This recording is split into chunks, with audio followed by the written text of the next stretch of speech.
This is the Mop-Up. I'm David Feldman in New York City. Thank you for finding me.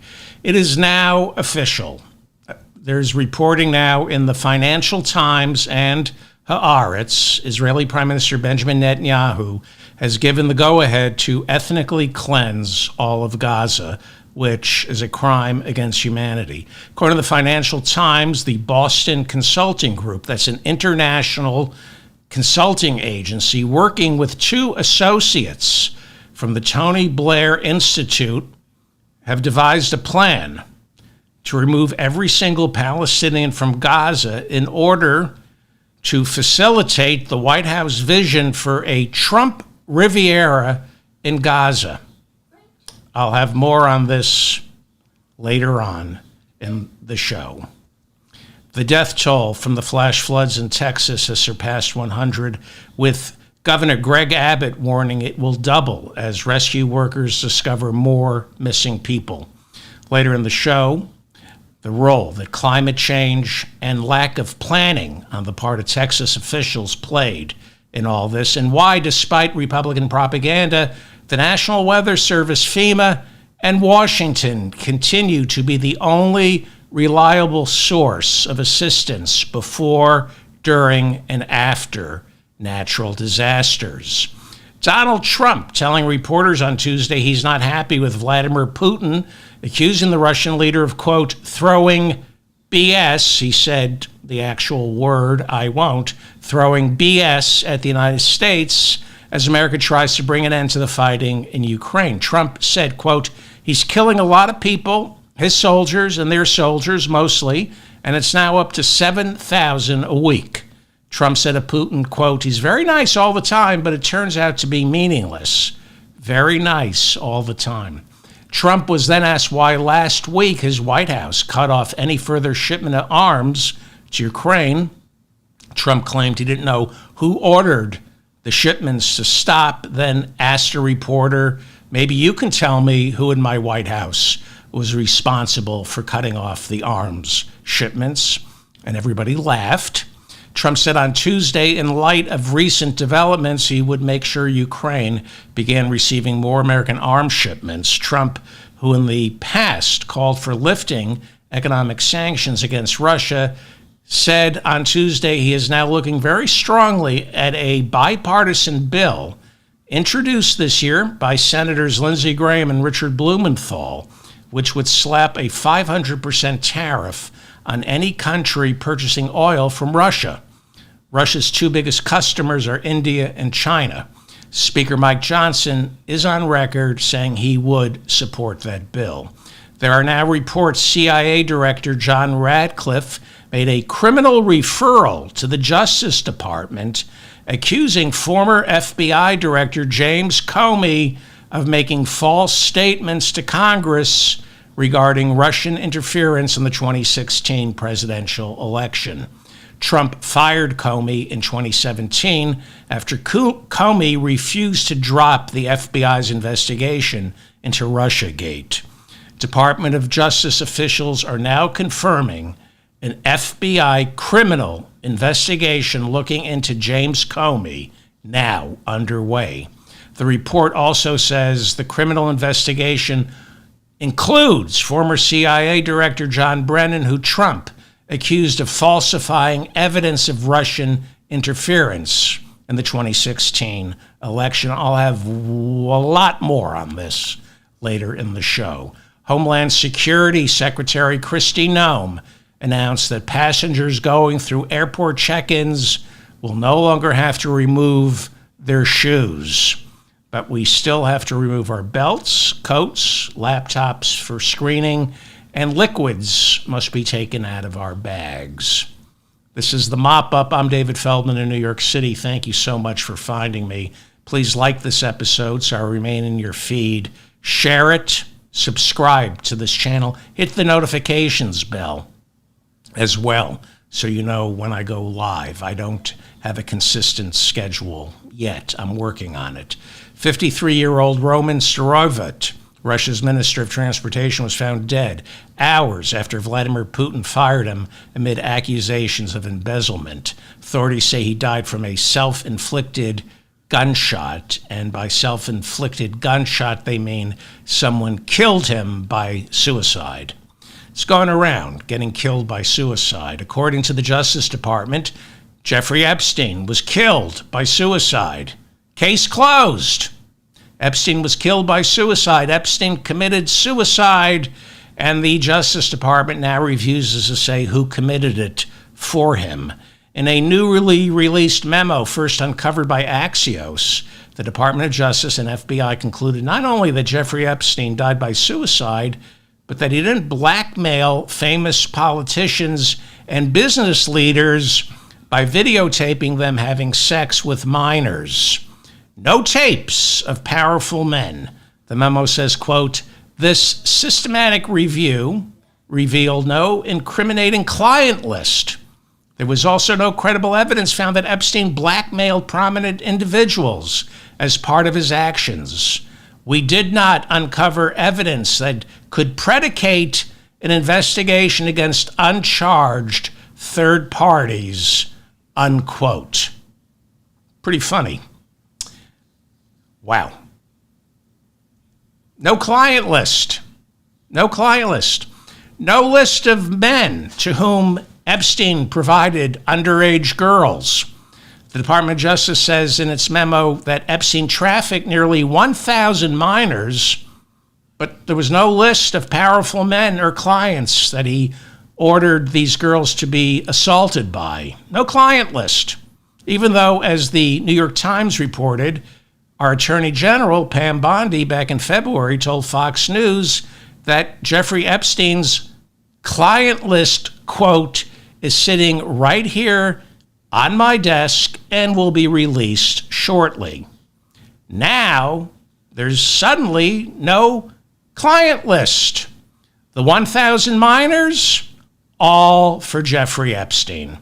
Epstein worked for no investment firm, had no discernible source of income, yet amassed a $500 million fortune, along with a private jet, the largest mansion in New York City, a 10,000-acre ranch in New Mexico, an estate in Palm Springs, where Donald Trump reportedly loved to eat, and his own island in the Caribbean.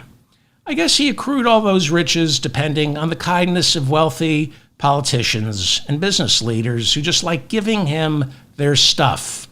According to the memo, Attorney General Pam Bondi and FBI Director Kash Patel have concluded officially that Epstein acted completely alone in the trafficking and exploitation of his nearly 1,000 underage victims. He acted alone. Somebody should tell Epstein's girlfriend, Ghislaine Maxwell, who's currently serving a 20-year sentence for trafficking underage girls with him.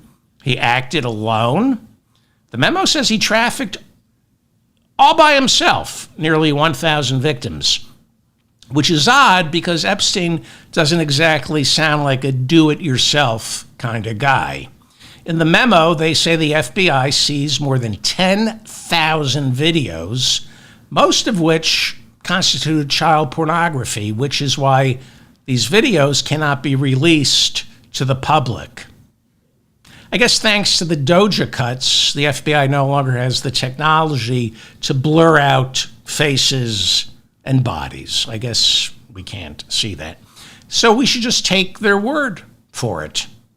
It was just Epstein, 10,000 videos of just Epstein with the minors. Because if you're assaulting minors, you want to have evidence of that, of you yourself assaulting minors. He did it all by himself. All 10,000 videos are just of Jeffrey Epstein with minors, because that's what you do.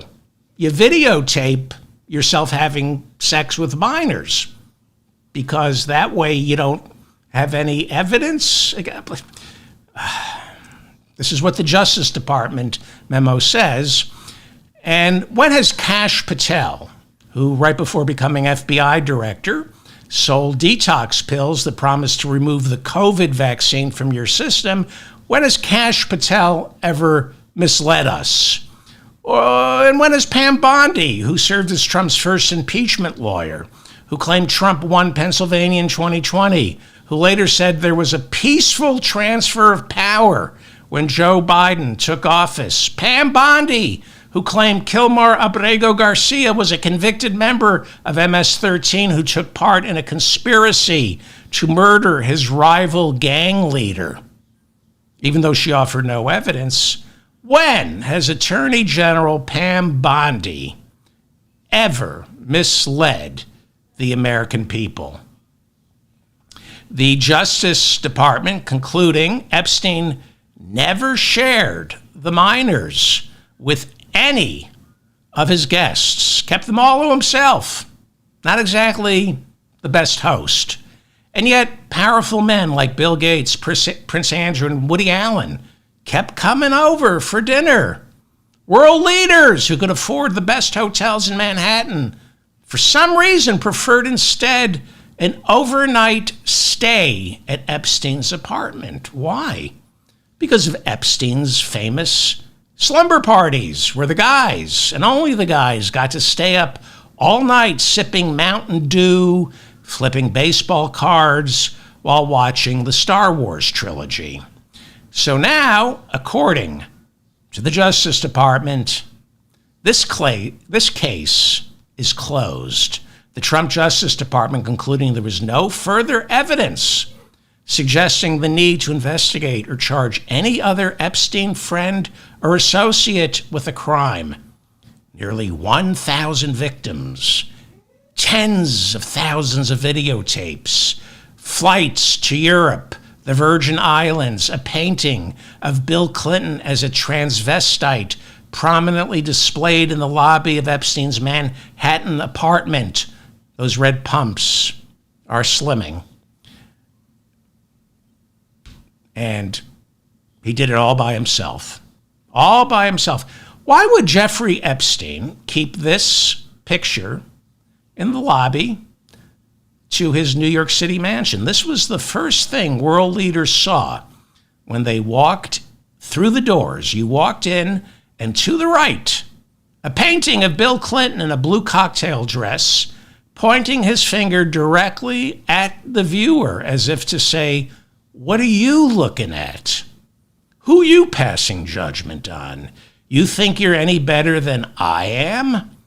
This painting of Bill Clinton in his blue dress telegraphed to all of Epstein's visitors, well, if I can unapologetically display this somewhat compromising picture of a world leader, imagine what else I'm not afraid to show you.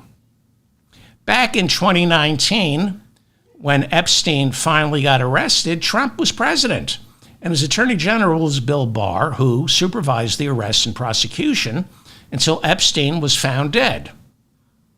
Barr's father, Donald Barr, was headmaster of the exclusive New York City private school Dalton, where he hired a 21-year-old Jeffrey Epstein, who, despite having no college degree, ended up teaching math and physics at Dalton. Donald Barr, Bill Barr's father, later fired Epstein, who was known at Dalton for walking through the halls sporting a fur coat. Epstein was fired due to his poor performance. Interesting.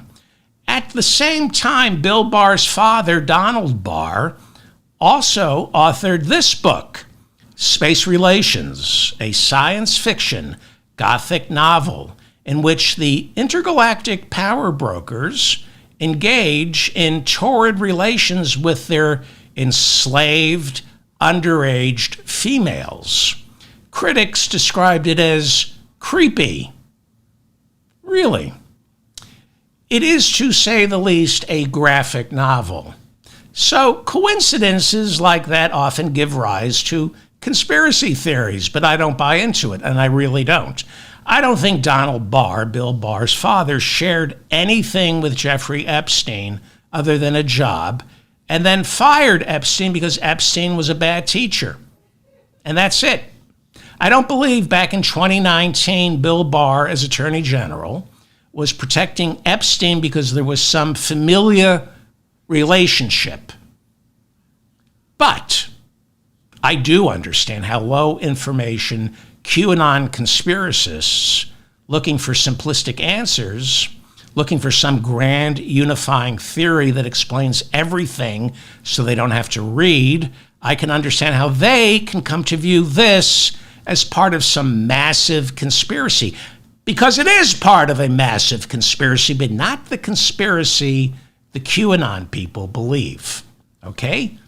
There is a conspiracy that reaches from Dalton, where Barr's father was the headmaster, to Wall Street, to government. And that conspiracy is a tight-knit community of the richest 1%, who all go to the same schools, live in the same neighborhoods, eat at the same restaurants, and travel with the same people. When 8 of the 9 Supreme Court justices attended either Harvard or Yale Law School, when 7 of the last 12 attorney generals graduated either from Yale or Harvard, 1 from Columbia, there's going to be a tight-knit circle of like-minded, powerful people who have been trained to maintain the status quo. The status quo, which, among countless other injustices, fosters income inequality. There are only a handful of the chosen few, the guardians of the richest 1%, tasked with protecting the vast fortunes of a tiny group of people.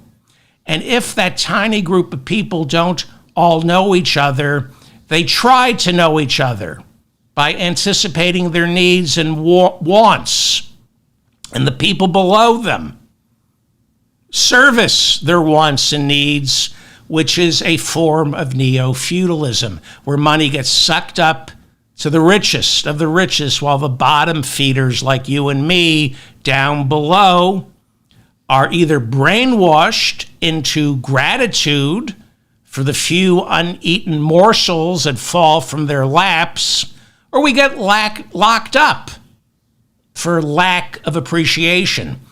That's the conspiracy. A series of perfectly reasonable coincidences. The people out at the top bounce off one another. And as they bounce off one another, they get richer and they conspire to keep it that way. Bill Barr, as Attorney General, rewrote the Mueller report just months before Jeffrey Epstein was arrested.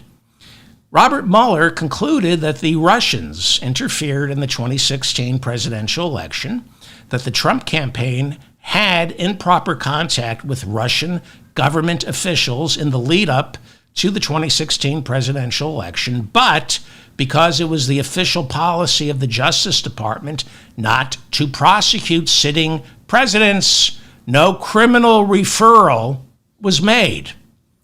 In the second part of the Mueller report, Robert Mueller spells out precisely how Donald Trump could be prosecuted successfully for obstruction of justice, for firing James Comey, who's now under investigation. Okay? Robert Mueller, in the Mueller report, Part 2 spells out, we can't prosecute Trump now, but after he leaves office, you could easily prosecute him for obstruction of justice. That was before the Supreme Court ruling. So Bill Barr, who was the Attorney General at the time, instead of releasing the Mueller report, first tried to control the news cycle by releasing his own version of the Mueller report, which turned into what most of the media and Republican politicians claimed to be in the original Mueller report. After Barr released his version of the Mueller report, then he released the actual Mueller report. But by then, the narrative was already established by Bill Barr. Mueller, a Princeton graduate, child of privilege, who did go to Vietnam, Mueller was reportedly furious with Barr for essentially rewriting his report, but Mueller, part of the 1%, remains silent for the good of our country, to maintain the status quo, to protect the office of the presidency. That's how he rationalized his silence. In a nation with nearly 2.5 million people behind bars, most of whom never had a trial, they just plea bargained, most of them nonviolent offenders, most, if not all of them, poor, in a nation that criminalizes poverty, the people at the top conspire to make certain that laws never apply to the people who write, enforce, or pay for those laws. Is that a massive conspiracy? Yes. The conspiracy of tribalism. People who are incredibly rich form a tribe, and the people right underneath who are not incredibly rich, who are just rich, they form their own tribe to protect the incredibly rich. And that tribe that protects the incredibly rich, those are your Robert Muellers, your Bob Barrs, your Clintons, your Obamas, your Trumps, and all your Supreme Court justices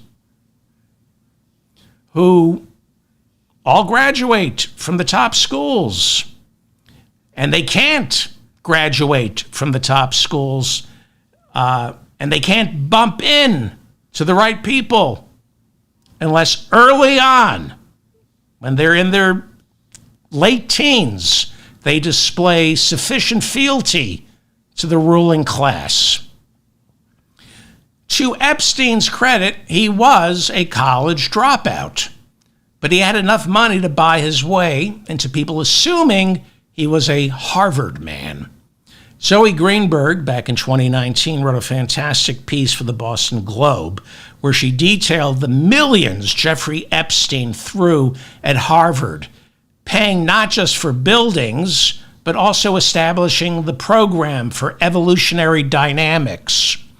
He became a fixture at Harvard events, a close friend to Harvard law professor Alan Dershowitz, another one of Trump's impeachment lawyers, who visited Epstein's homes and received what Dershowitz described as a perfect massage. That's what he said. It was a perfect massage. Nothing wrong with it. Epstein also became friendly with Lawrence Summers. While Lawrence Summers was the president of Harvard, Jeffrey Epstein was friendly with Larry Summers. He was friendly with the former Treasury Secretary, Lawrence Summers. Larry Summers, Treasury Secretary under Clinton, became president of Harvard. Good friends, Jeffrey Epstein.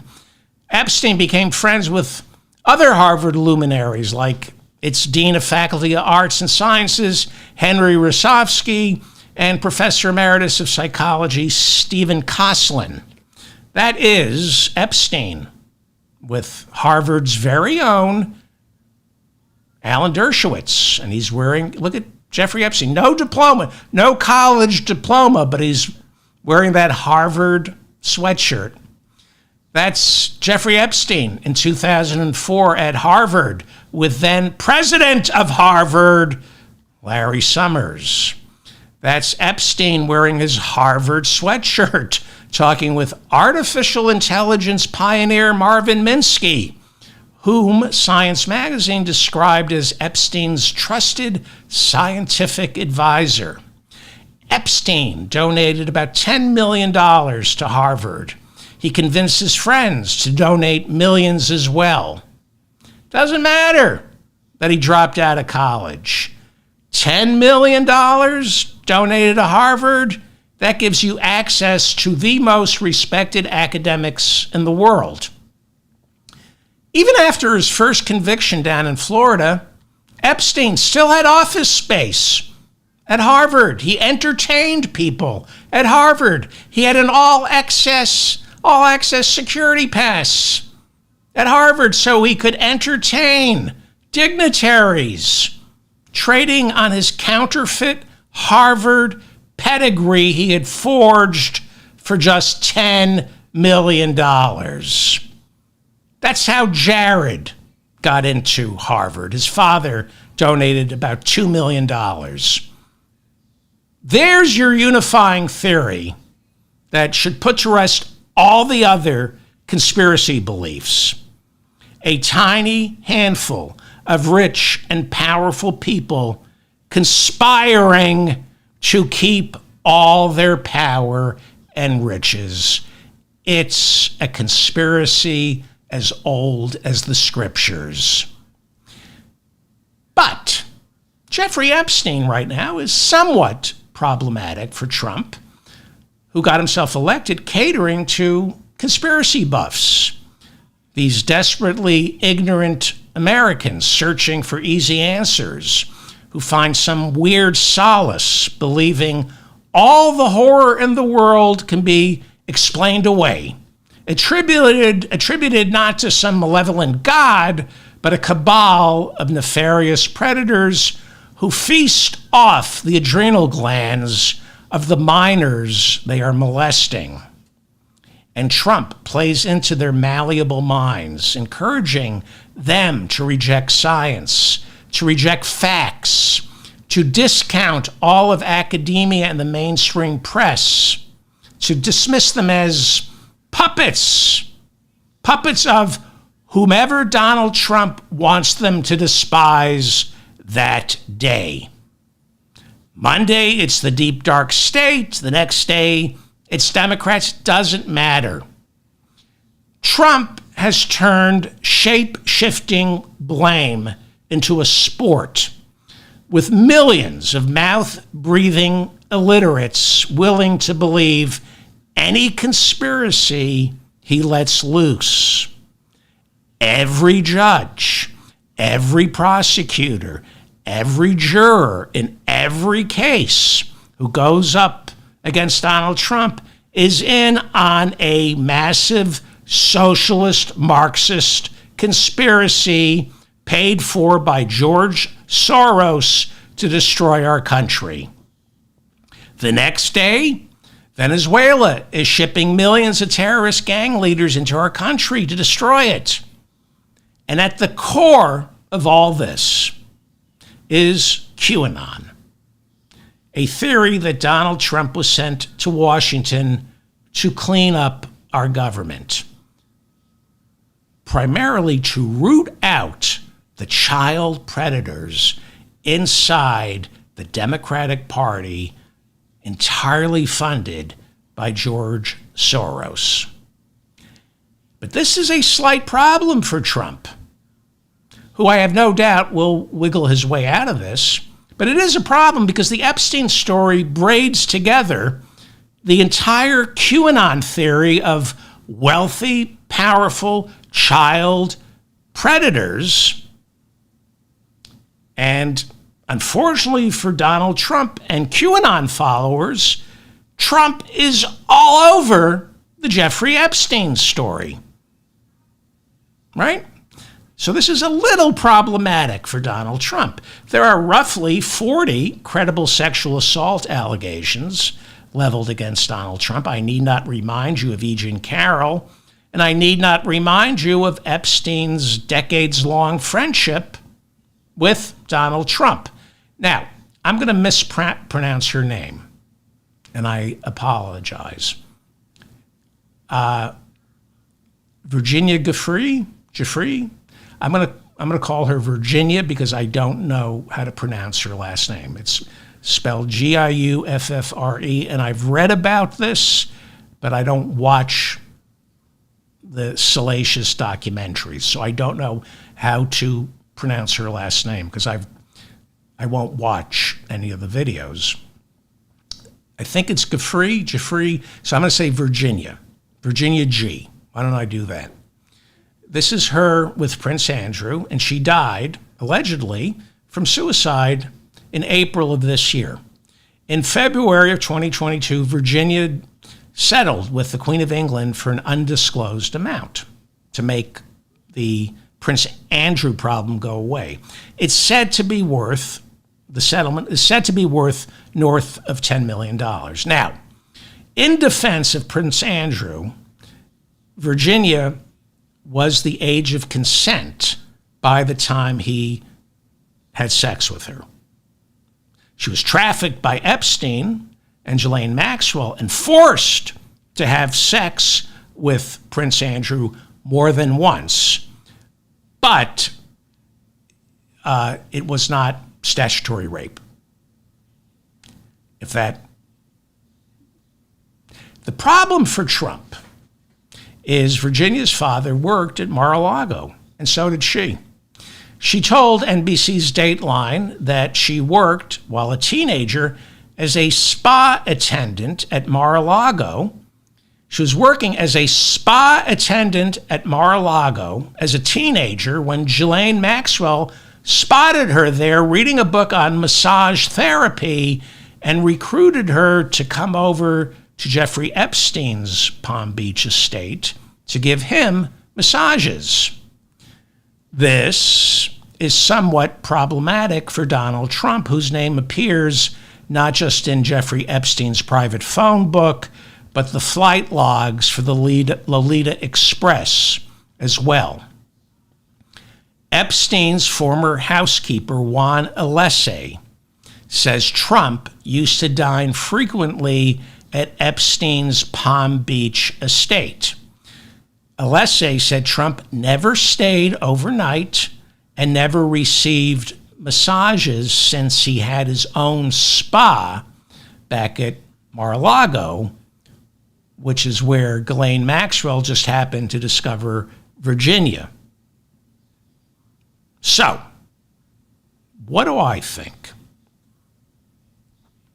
This is Bill Clinton in 1993 giving Ghislaine Maxwell and Jeffrey Epstein a VIP tour of the White House.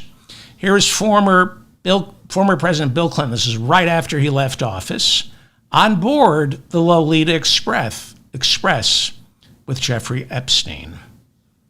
What do I think? Men have powerful urges, and powerful men, like the ones I just mentioned, they like those urges satisfied. Jeffrey Epstein, we know, was a predator. He preyed on young women and powerful men. Not asking you to feel sorry for powerful men, but he preyed on powerful men.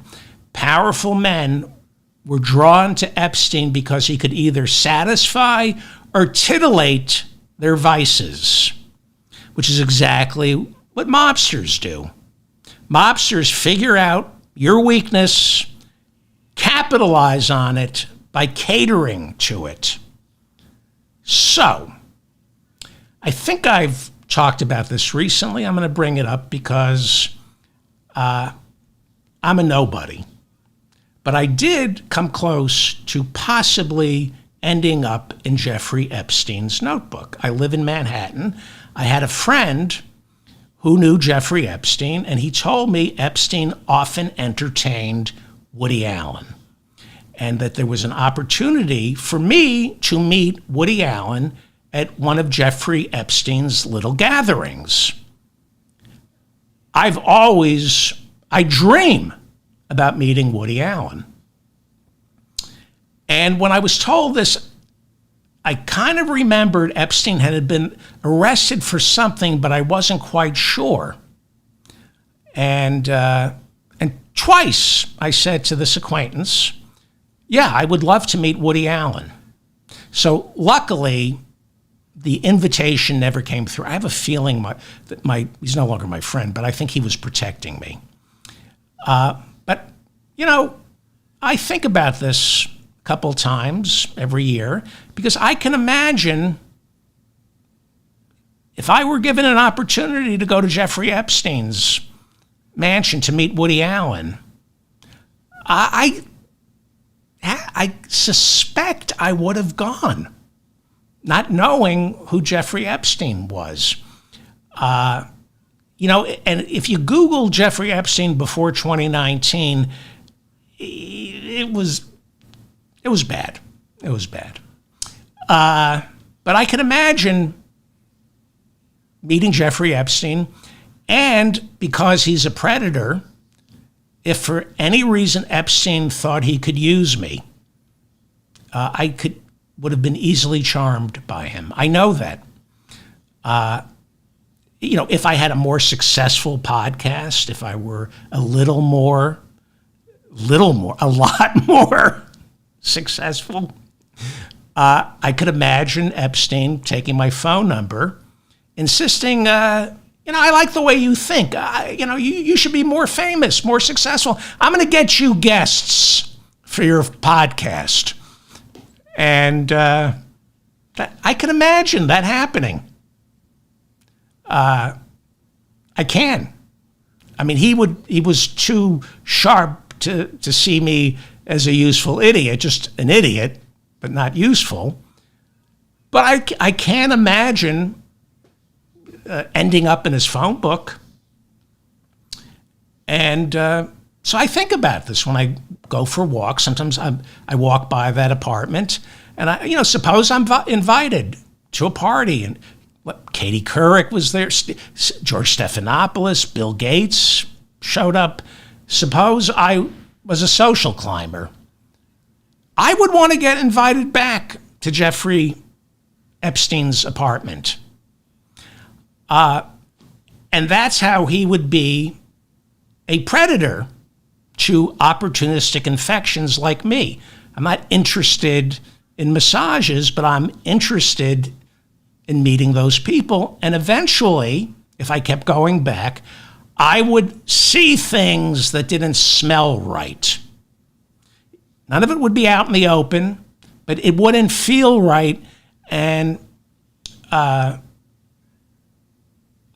suspect if I saw something creepy, I know for a fact, if I saw something creepy, I would leave. I'm also pretty sure I wouldn't call the police.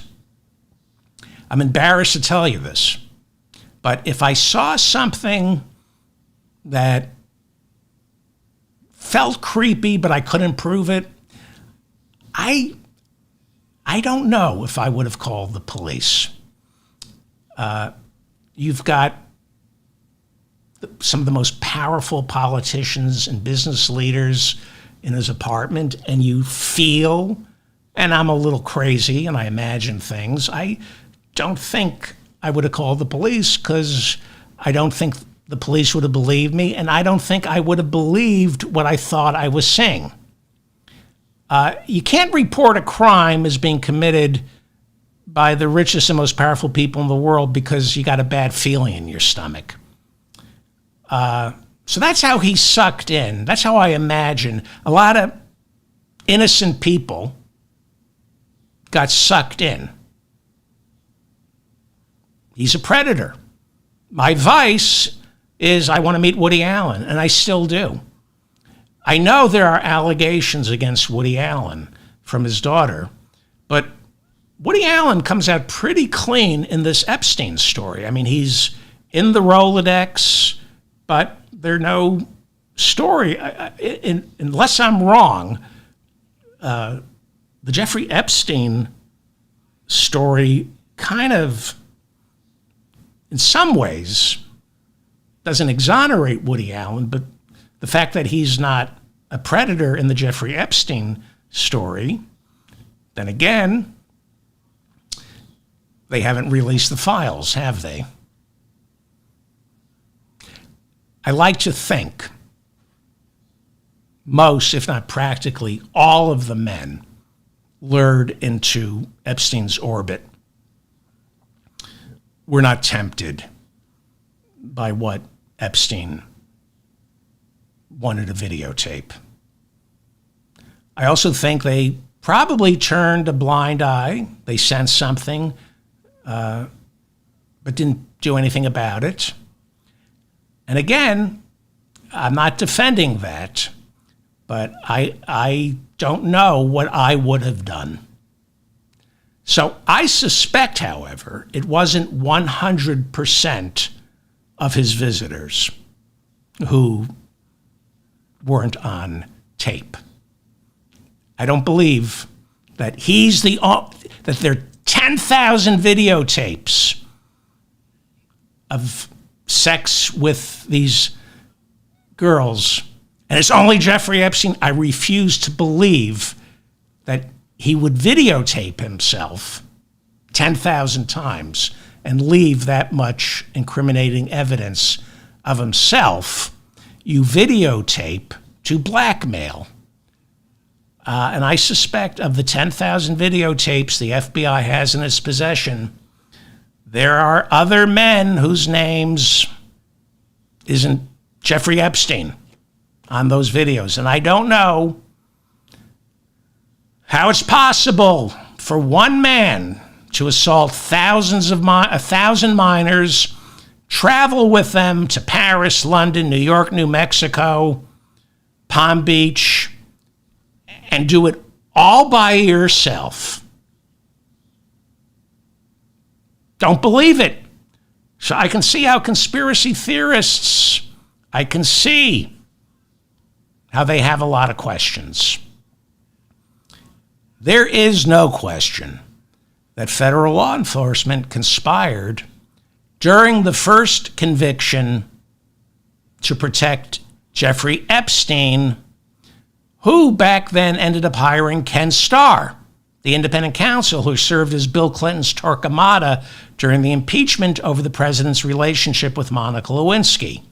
Starr conspired with Paula Jones's attorneys to trick Clinton into lying under oath about Monica Lewinsky. Yes, it was a conspiracy funded by rich and powerful right-wing billionaires who wanted to take Clinton down because they mistakenly saw him as a threat to the ruling class.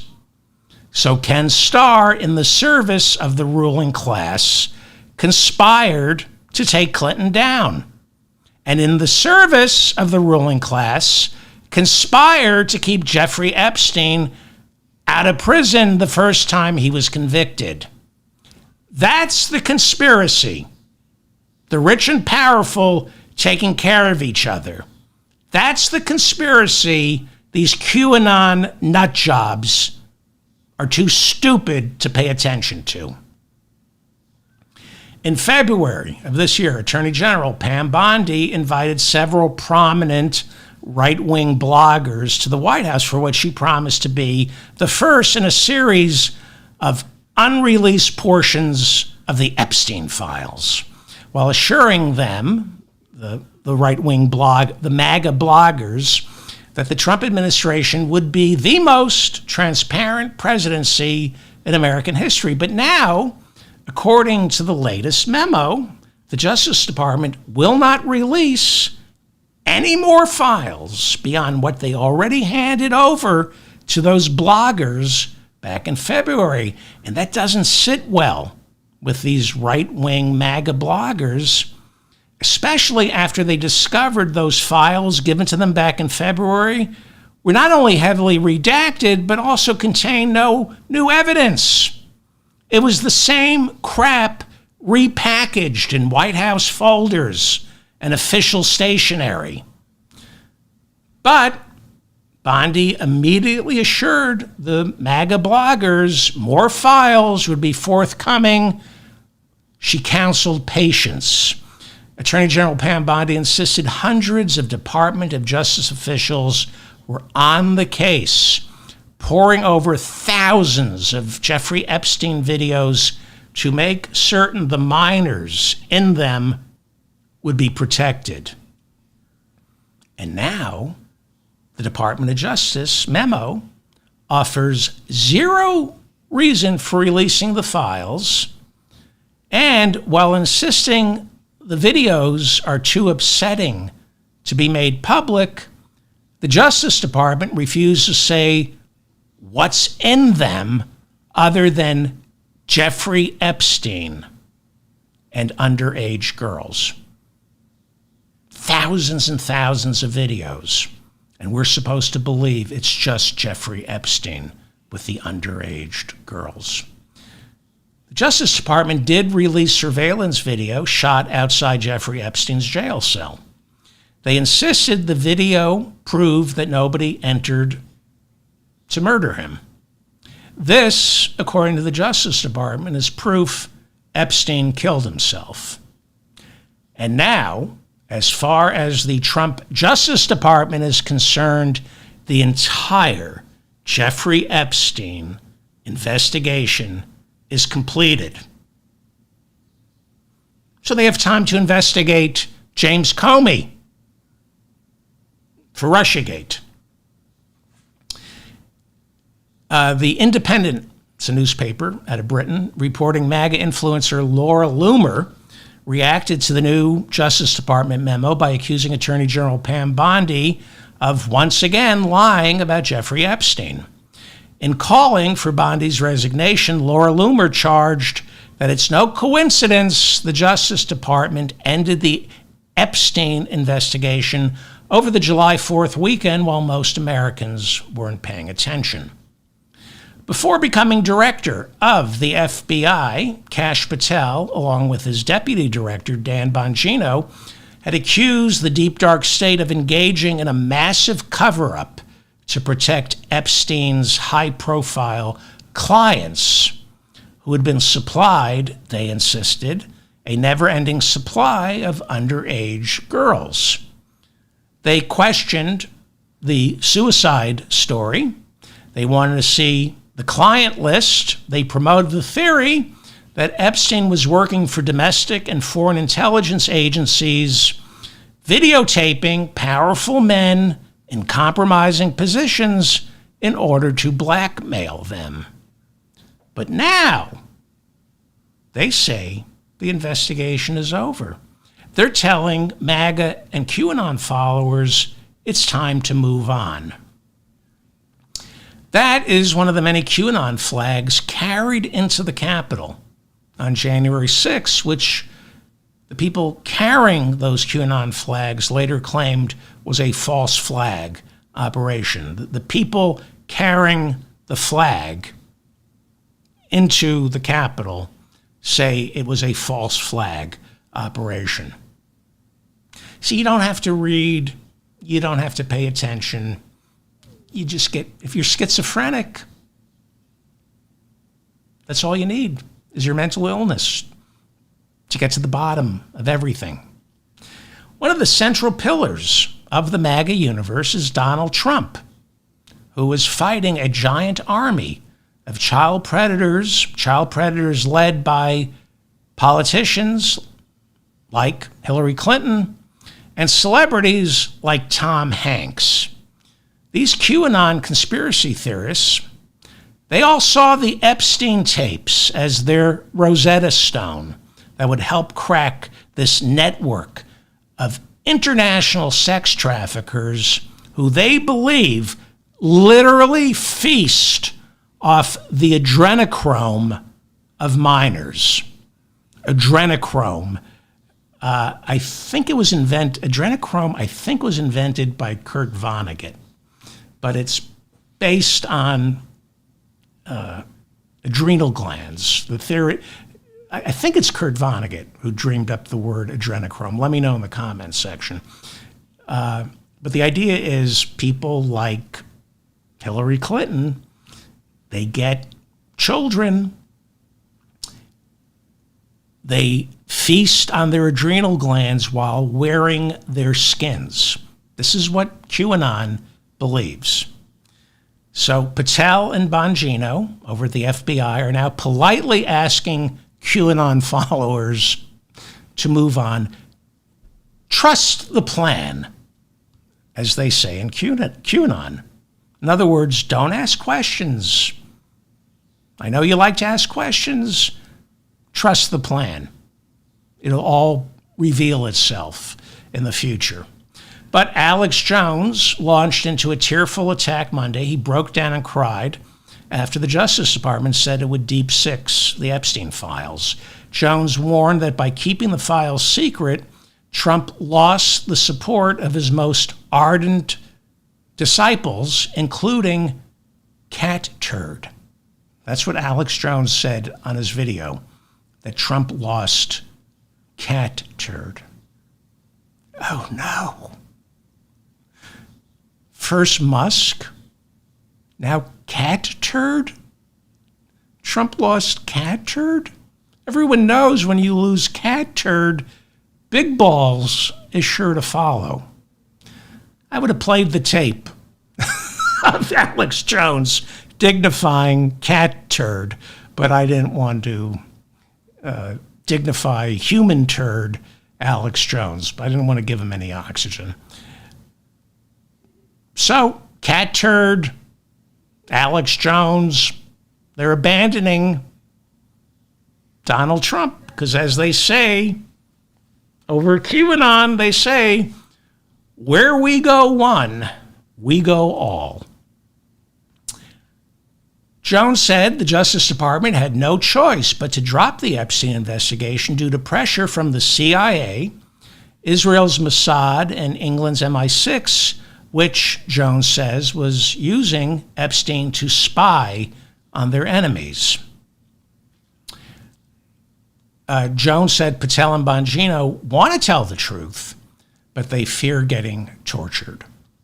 Alex Jones said Elon Musk, while working inside the White House, when the truth finally revealed itself about the Epstein files and Epstein's involvement with the national security state, according to Alex Jones, Musk freaked out.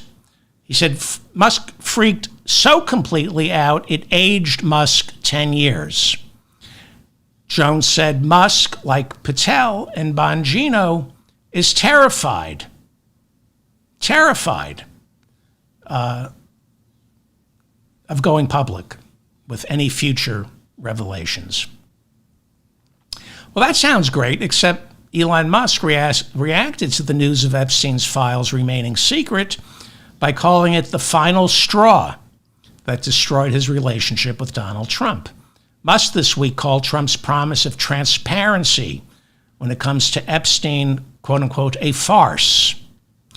In his public falling out with Trump, Musk, back on June 5th, a month ago, took to Twitter and proclaimed, "Time to drop the really big bomb. Donald Trump is in the Epstein files. That is the real reason they have not been made public. Have a nice day, DJT," which I assume stands for Donald J. Trump. Or Duty Jock Turd.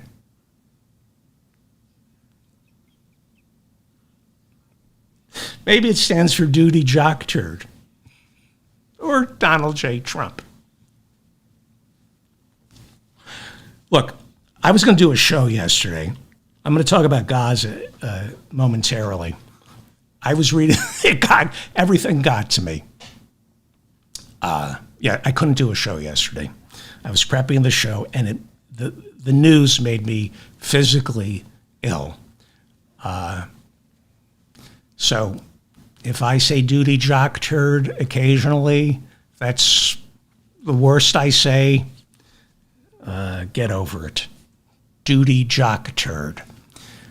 Anyway, so Elon Musk, by the way, I'm going to start talking about Gaza in a minute and Texas, and it's not funny. None of this is funny.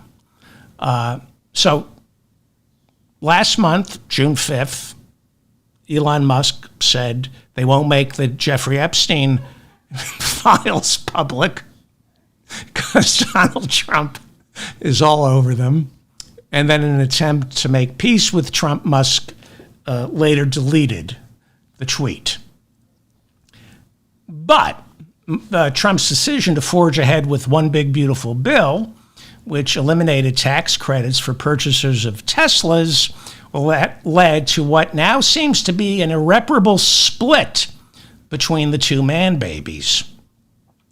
Trump called the Biden-era electric vehicle mandate ridiculous and said he always opposed the government forcing people to buy an electric car.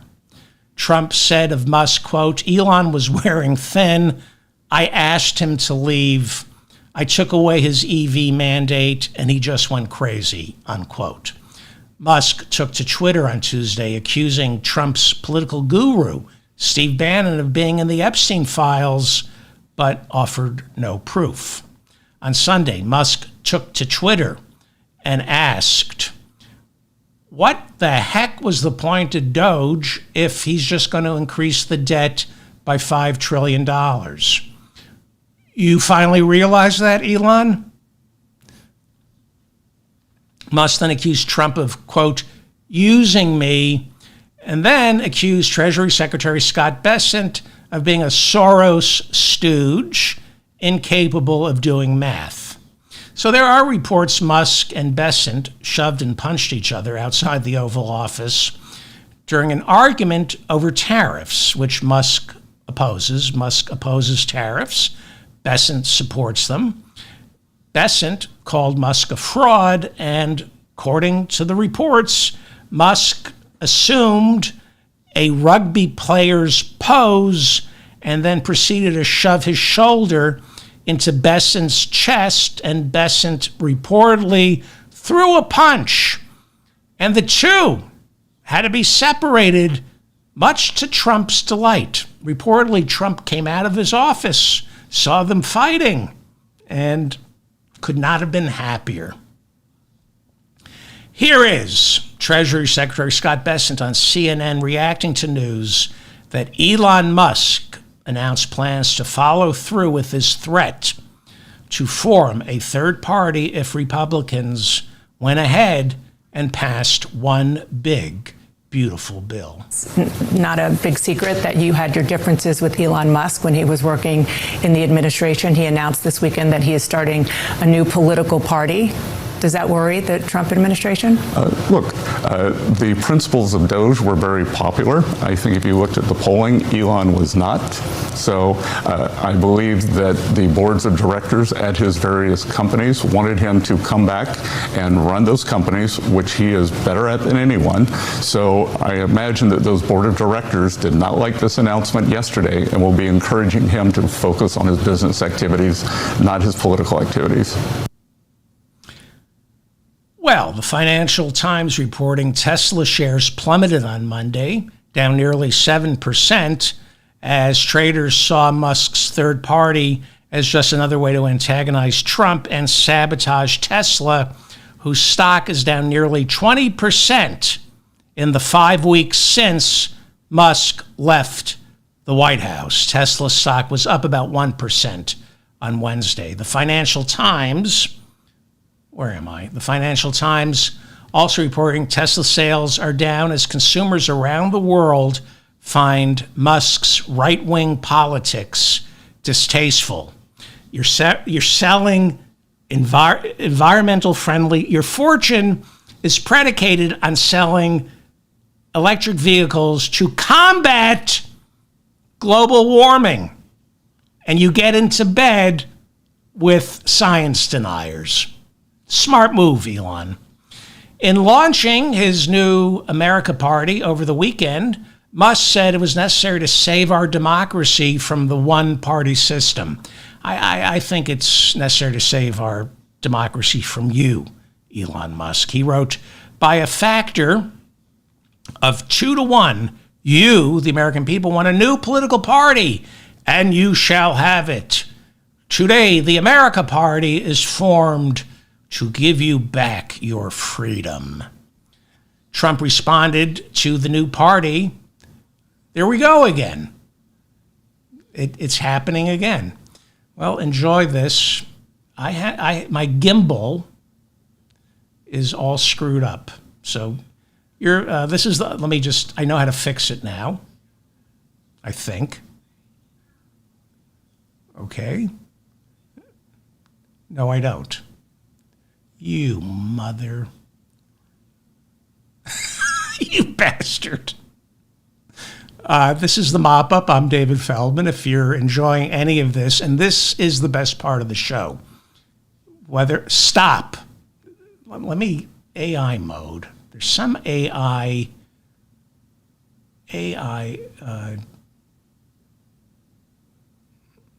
okay. Desk mode. How do you turn AI off? God damn it. Oh, my God. Hey. This is, oh, what happened? I'm using a different camera. Let's see. I'm not going to panic. I know everybody's enjoying this. Okay. A lot of fun at my expense. Hope you're all happy. Hope you're all having a good time. Is this even close? Is anybody here? This is the best part of the show. Watching a baby boomer in the death throes of his career, trying to remain relevant at the expense of technology that is way beyond him. This is what Gen Zs love. This is how I can make my fortune. Just, all right. All right. I hate myself. This is where you just want to start drinking again. All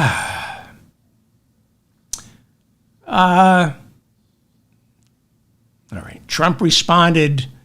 Where am I?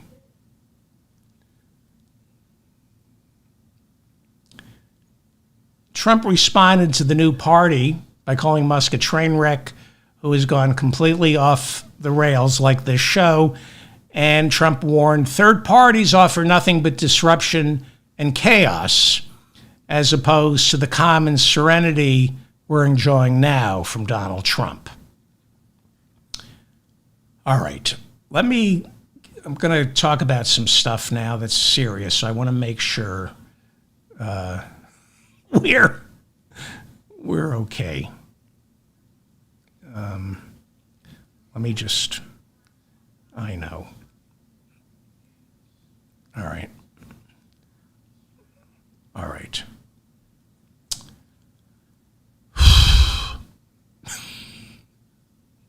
Please like this episode and share it with your Gen Zers who will get much delight in this.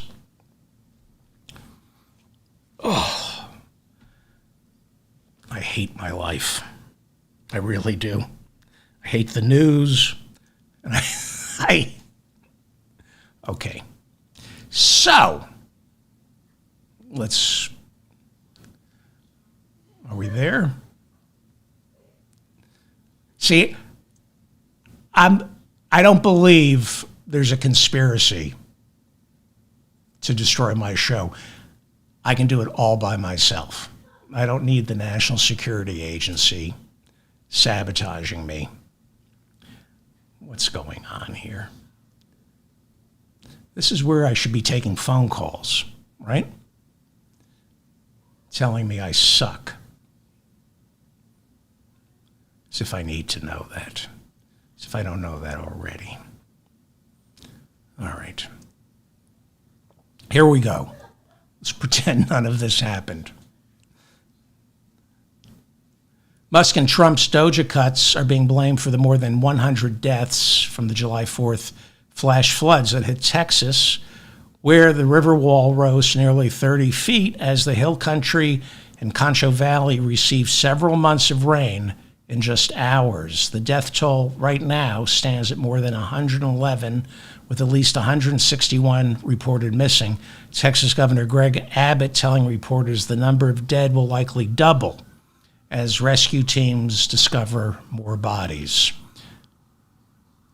Abbott now telling reporters that Texas emergency teams knew 2 days in advance that flash floods were on their way and they were prepared. He said, quote, "But no one would know that would be a 30-foot high tsunami wall of water," unquote. Asked by a reporter who's to blame for the state not alerting the victims soon enough, Abbott responded, quote, "You asked, and I'm going to use your words. Who's to blame? Know this. That's the word choice of losers. Asking who's to blame is the word choice of losers, according to Greg Abbott. Really? Because Texas wouldn't spring for flash flood alert warning systems, saying they're too expensive. But asking who's to blame is the word choice of losers. 25 Texas death row inmates given lethal injections in the past 4 years. Suddenly, Greg Abbott doesn't believe in the word blame. It's for losers. So who is to blame? That is what accountability is all about. Was it the DOJA cuts that left so many Texans unprepared? Texas Emergency Management Chief W. Nim Kidd seems to think the federal government is to blame. Immediately after the flash floods hit, he told reporters that the National Weather Service underestimated how much water would be in the storms. Caryville, Texas City Manager Dalton Rice concurred, saying the National Weather Service never warned them there would be so much rain. The highest-ranking elected official in Kerr County, Judge Rob Kelly, telling CBS News, quote, "We had no reason to believe that this was going to be anything like what's happened here. None whatsoever." Well, the U.S. Weather Service is part of the Department of Commerce, not Homeland Security, whose director, Kristi Noem, told Fox and Friends that the National Weather Service put out all the necessary alerts. Who's to blame? The DOJA cuts to the National Weather Service? The BBC reporting that while there have been cuts this year to the National Weather Service, they didn't hamper the Bureau's efficiency in predicting the storm. According to the reporting I've seen, the National Weather Service, despite the cuts, issued flash flood warnings in enough time to prepare Texas's emergency management to respond. Finally, on Tuesday, Texas Governor Greg Abbott pretty much said that. He said they weren't prepared for 30-foot walls of water, which may or may not be correct, that they weren't. He said they were prepared, but nobody told them there would be 30-foot walls of water. What Abbott was completely unprepared for, no matter how high the water, was to alert people to take to higher ground. From what I'm hearing, had Texas been able to alert the victims before the river broke, a lot more people would be alive. So, someone's to blame. I don't mean to sound like a loser, but someone is to blame. That's what accountability is. Kerr County took the brunt of the flooding, with rescuers saying pretty much nobody has been found alive there since July 4th. In the hours after the floods, the New York Times reported that Rob Kelly, Kerr County's top elected official, admitted that they were unprepared for the flash floods because Texas didn't want to pay for any early warning flash flood system that would alert residents to take higher grounds. The Times reporting Kelly saying, quote, "Taxpayers won't pay for it." Kelly, according to the Times and the BBC, told reporters that after deadly flash floods hit Wimberley, Texas 10 years ago, there was a conversation about implementing a county-run warning system for flash floods, but he said they decided it was too expensive. KXAN Austin reporting Kerr County Judge Rob Kelly put it very simply, quote, "We do not have a warning system in this county," unquote. That seems to be who and what's partially to blame. Independent meteorologist Chris Vygotsky telling NBC News, quote, "The forecasting was good. The warnings were good. It's always about getting people to receive the message." CBS News reporting Nim Kidd of the Texas Division of Emergency Management added that parts of Texas lack adequate cell phone coverage in order to receive those phone alerts. The New York Times reporting that cell phones were considered unacceptable electronic devices at Camp Mystic, where dozens were washed away. Camp Mystic believed nature afforded an opportunity to disconnect from technology, and campers were encouraged to write letters instead of emails to their families. So who's to blame? Certainly not the victims or their families. Senate Minority Leader Chuck Schumer announced he's writing a letter to the Inspector General of the Commerce Department to look into whether the DOJA cuts played any role in all those lives being lost in Texas over the weekend. He's trying to find out. He's perpetuating the lie that the National Weather Service is to blame because of the DOJA cuts. It's not true. And you know what Schumer didn't bring up? Man-made climate change. Ultimately, this is the fault of the oil companies. Why didn't he bring up man-made climate change? You think maybe the millions in contributions from the fossil fuel industry to Chuck Schumer's campaign war chest might have something to do with that? I'll get back to the role climate change played in all this. But it's starting to look like Trump's cuts to the National Weather Service, despite what Chuck Schumer and others are saying, not the culprit. Yes, Trump and Musk laid off 600 of the National Weather Service's 4,000 employees. Yes, there are fewer meteorologists right now. And according to the BBC, 20% fewer weather balloons are getting launched. The New York Times did report the local National Weather Service office in Central Texas was short-staffed at the time of the flooding. One San Antonio meteorologist who specialized in early warning coordination for the National Weather Service took a DOJA-related early retirement package back in April. Tom Fahey of the National Weather Service Employees Organization told the New York Times that the vacancy rate inside the National Weather Service since Trump returned to office has doubled. But Fahey told NBC News that in the lead up to those flash floods, the weather forecasting offices were properly staffed and had all the resources needed to issue what turned out to be accurate forecasts and timely warnings leading up to the flash floods.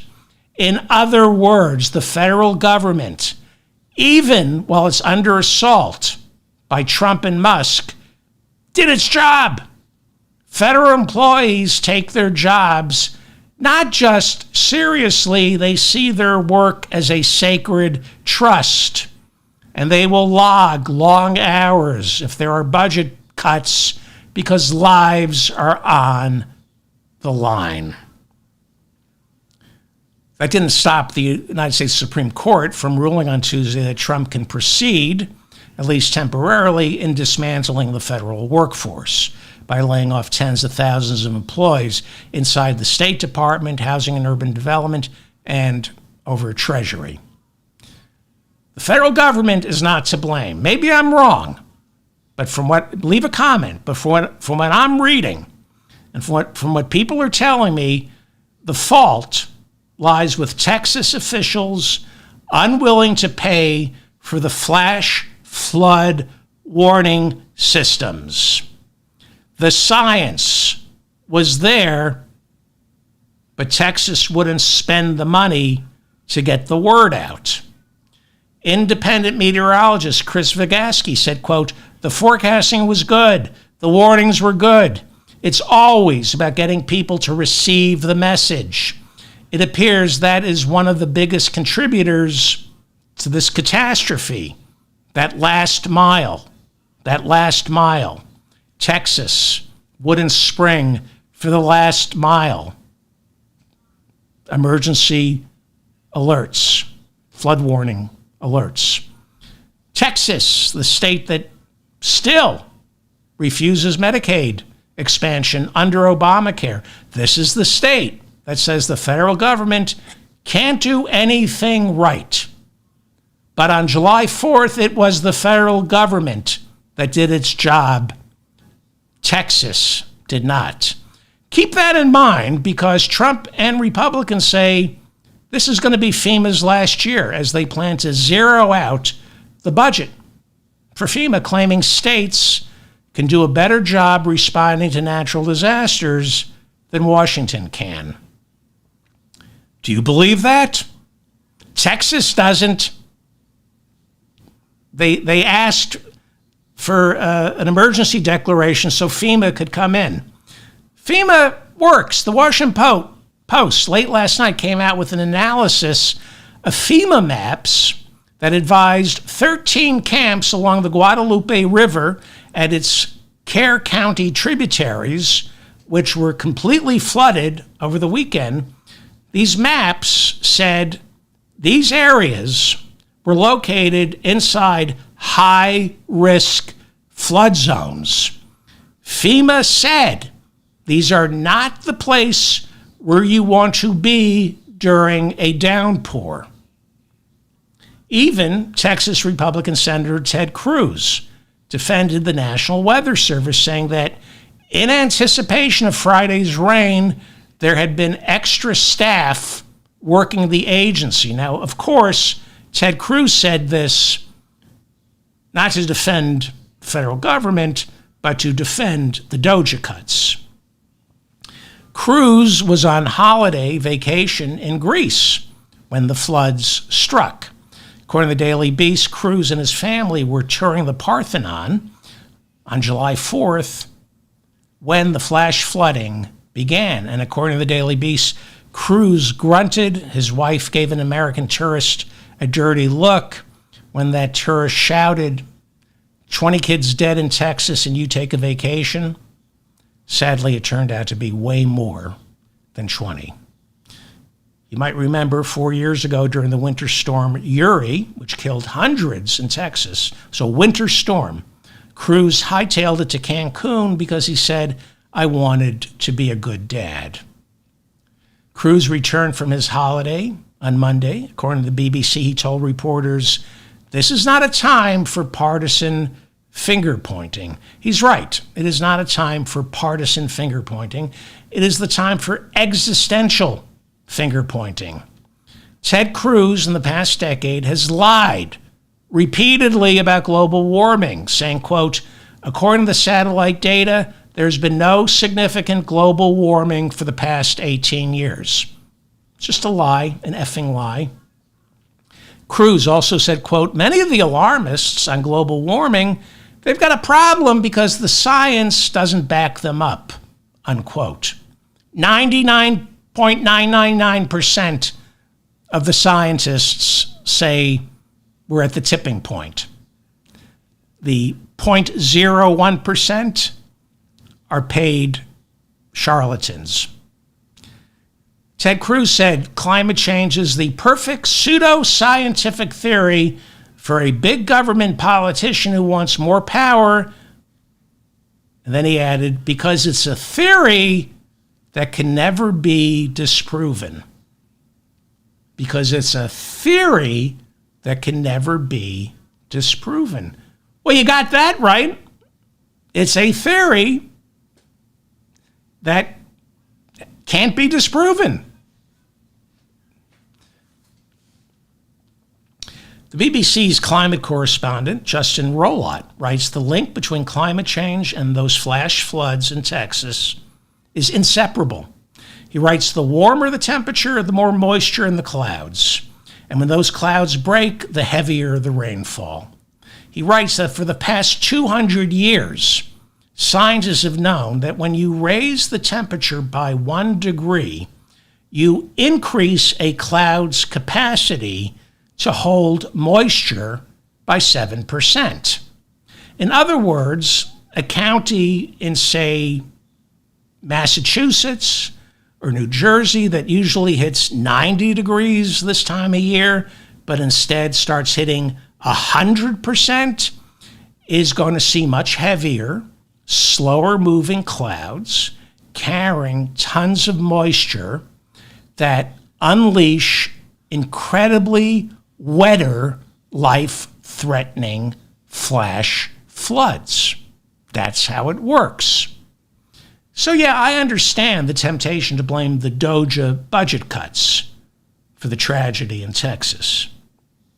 And while firing people from the National Weather Service is an incredibly stupid idea, our federal government still rises to the occasion. It always does. It was Texas Republicans who once again let their people down by not paying for the early flash flood warning alert systems. And it was Exxon, the oil company that spends billions paying politicians and crackpot scientists to deny man-made climate change. They're to blame. Texas denies the science behind climate change because Texas has no choice. The planet's most prodigious serial killer, Exxon, is headquartered in Texas.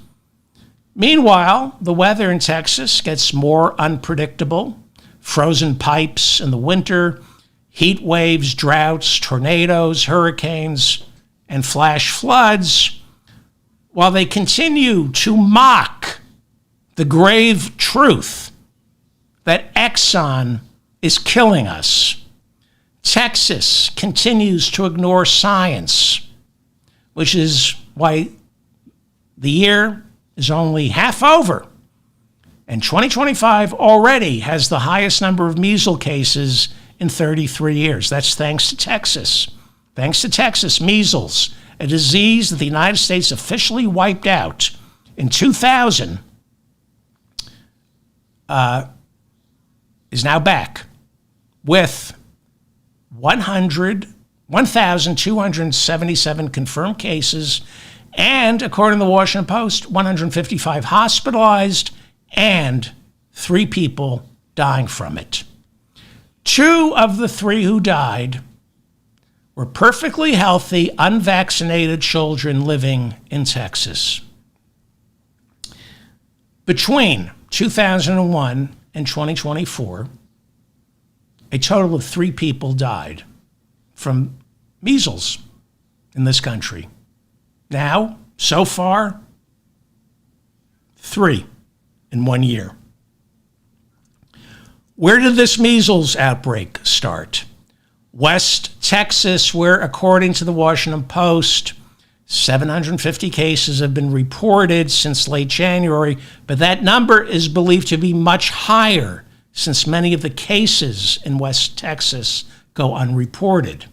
The Centers for Disease Control says 92% of all the measles cases this year in the United States were contracted by people who were unvaccinated.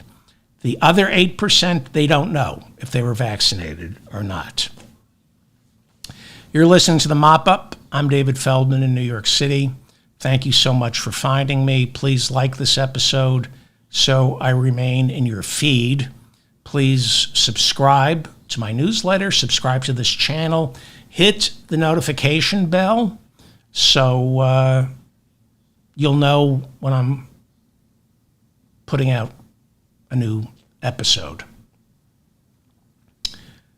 2 officers and a Border Patrol employee were injured and their suspected shooters dead after he allegedly fired shots outside a Border Patrol office in McAllen, Texas on Monday morning. 27-year-old Ryan Luis Mesquita, reportedly carrying an assault rifle, fired, quote, many rounds at the U.S. Border Patrol offices located at McAllen International Airport. That's according to McAllen Police Chief Victor Rodriguez.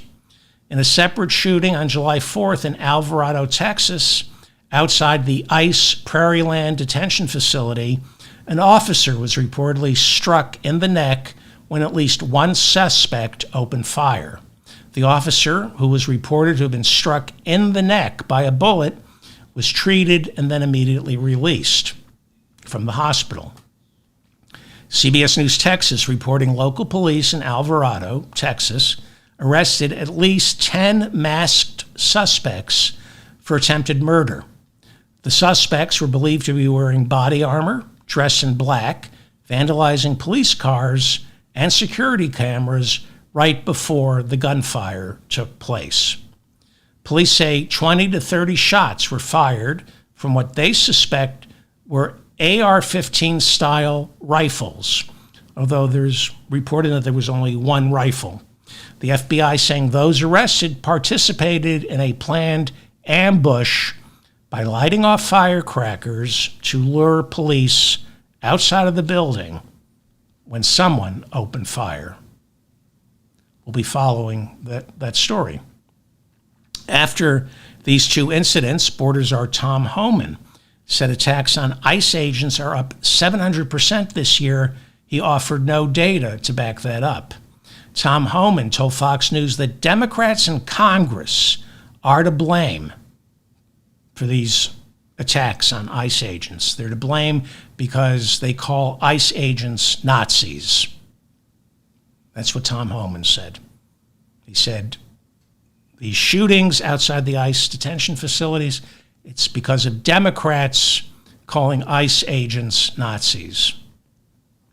So you see how this works? The first casualty when it comes to gun violence is the victim. The second casualty is the First Amendment. There are 30 million weapons of war in the hands of ordinary American citizens. But if I call Tom Homan a Nazi and someone gets shot, it's because of my words, not the guns.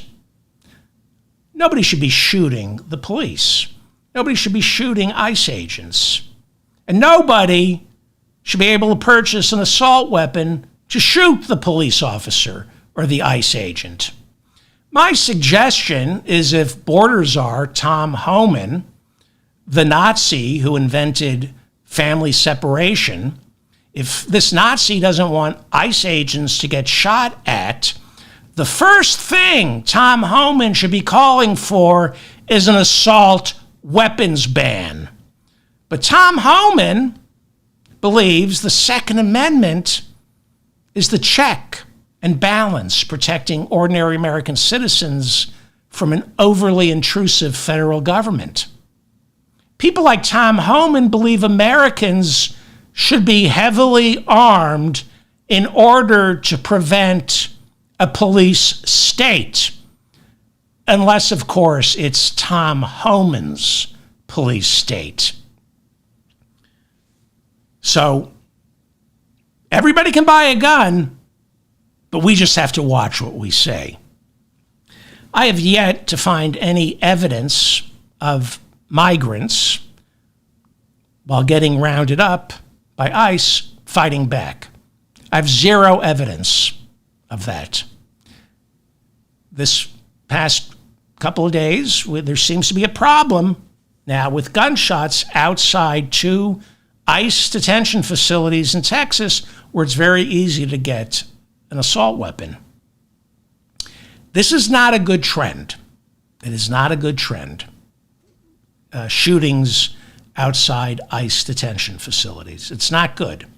And should it continue, the government will not come for our guns. They will come for our speech, which they already are doing. Eventually, we're going to have to choose between the First Amendment and the Second Amendment. Members of Congress should be free to compare ICE to the Gestapo without having to worry that they're going to be blamed for gun violence. The Guardian reporting Israel is now openly planning to ethnically cleanse Gaza. Israel Katz, he's Israel's defense minister, has ordered the military to draw up plans for relocating all Palestinians in Gaza into a camp set up in Rafah, the southernmost part of Gaza along the Egyptian border. Haaretz reporting Israel's government would refer to this camp as, quote, a humanitarian city that nobody would be allowed to leave after undergoing a security screening before being placed inside of it. The plan calls for placing 600,000 Palestinians in the camp and then eventually moving the entire Palestinian population into that camp in order to then facilitate an emigration plan in which the entire Palestinian population inside Gaza would be relocated throughout the Middle East. This is the definition of ethnic cleansing. This is the definition of a war crime. According to the defense minister's plan, humanitarian city, as it is now called, would be run by international partners who distributed food and medicine while the Israeli army patrolled the outer perimeter of the camp. Israeli Prime Minister Benjamin Netanyahu visited the Oval Office Monday night. He was there Tuesday. In his previous visit earlier this year, Netanyahu listened as Trump called for the ethnic cleansing of Gaza. Trump said they should replace the entire population with what he called a Mediterranean Riviera filled with luxury resorts and golf courses. Well, at the time, it seemed like a joke. But since then, Netanyahu and his hard-right coalition war cabinet have embraced the idea, pretending it was Donald Trump's. It's all Donald Trump's idea. That's your definition of a useful idiot, Donald Trump. During their Monday meeting, Netanyahu said he was going to nominate Trump for a Nobel Peace Prize. Yeah, like the Nobel Committee takes Benjamin Netanyahu's call. The Financial Times reporting that employees from former British Prime Minister Tony Blair's Tony Blair Institute assisted the Boston Consulting Group in preparing plans for ethnically cleansing Gaza. According to the Financial Times, associates of Tony Blair's helped to dream up a new plan to relocate 500,000 Palestinians by offering them $9,000 each to leave. The Boston Consulting Group is a global management consulting firm headquartered in Boston, Massachusetts. They have 100 offices in 50 countries around the world. They employ about 33,000 people. The Boston Consulting Group's new plan is called the Great Trust. And this plan has been handed over to the Trump White House. The Great Trust, this plan suggests spending several billion dollars to kick all the Palestinians out of Gaza so private investors would then be incentivized to move into Gaza and develop the property.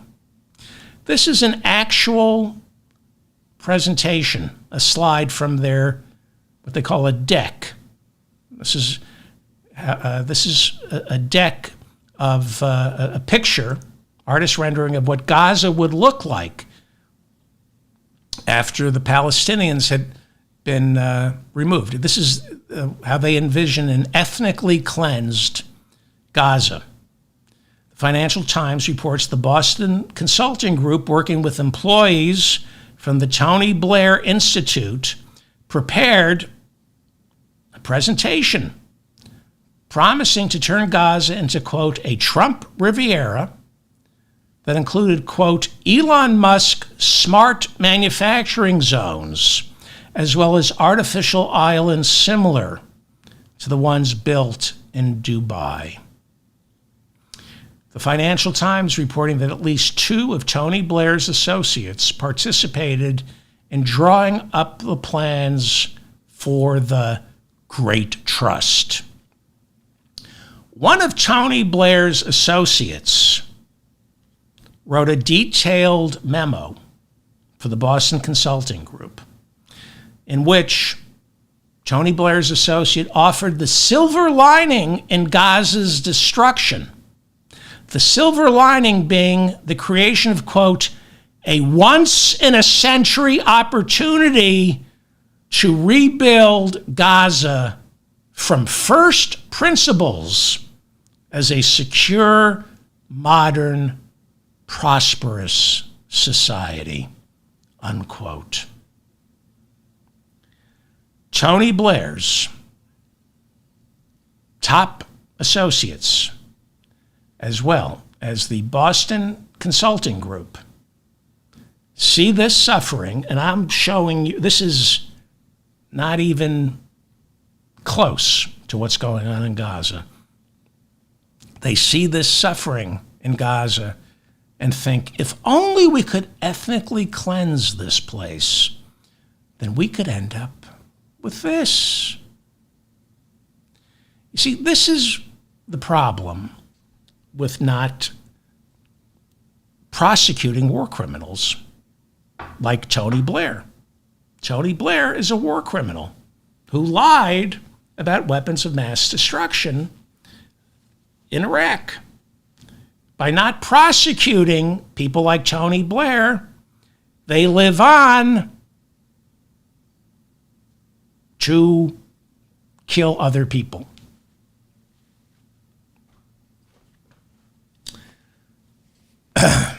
That is why I didn't do a show yesterday. I read that story and I went, it's just. On Saturday, Iran's Supreme Leader Ayatollah Ali Khamenei was seen in public for the first time since fighting between Iran and Israel broke out last month. Iran's President Masoud Pezeshkian told Tucker Carlson that during the 12-day war, Israel tried to kill him. Pezeshkian told Carlson that spies within his own government tipped off Israeli intelligence. They told Israeli intelligence the exact location of a meeting he was holding with top advisors, and that meeting was subsequently bombed. He survived the bombing. Pezeshkian said he is still willing to negotiate the terms of a new nuclear deal with the United States. Donald Trump is bragging about CBS News agreeing to pay him to settle his $20 billion lawsuit, in which he claims 60 Minutes selectively edited an interview with Kamala Harris in order to, quote, distort the news and interfere with the 2024 presidential election by making her look smarter than she actually is. Paramount, CBS's parent company, agreed to pay Trump $16 million last week, which Trump is now referring to as a deal he made, instead of calling this what it is, extortion. This is extortion. Paramount, boy, am I sweating. I apologize. Jesus.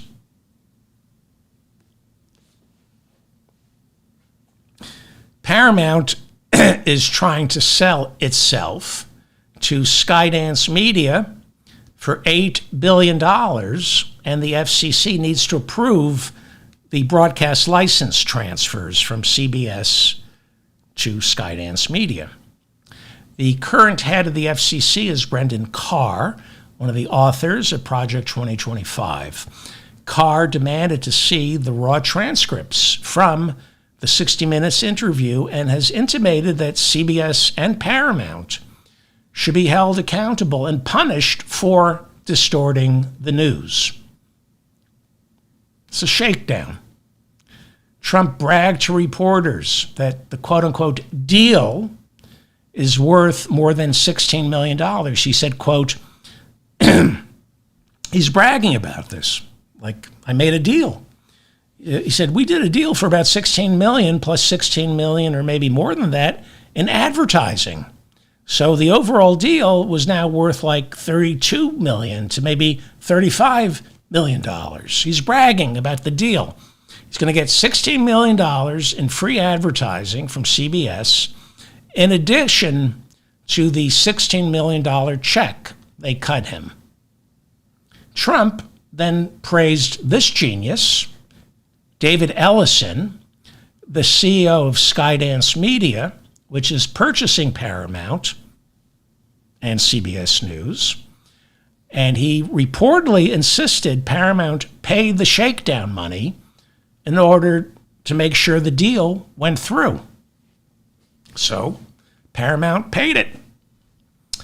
Trump called David Ellison, quote, a fantastic young man. David Ellison is the son of the billionaire founder of Oracle, Larry Ellison, playing with his father's money. Playing with his father's money. And they just got a $5 trillion tax cut last week. The rich get richer, the poor get poorer, and the planet burns to a crisp. I'm David Feldman, reminding you to stay strong and protect the weak. Thank you for listening. The news is not good. Not good. The news is not good. I can't lie to you. The news is not good. I know I'm supposed to. Tomorrow I'll be optimistic and cheerful, but today, leave a comment. Okay. Thank you to Bob and Mila for keeping the conversation civil in the chat room. Please hit the notifications button so you're notified when there's a new episode. Please subscribe to this channel. Please subscribe to my newsletter. This is also an audio podcast. You can take me with you wherever you go. It is going to be okay. The news, though, is just gruesome. I can't lie to you.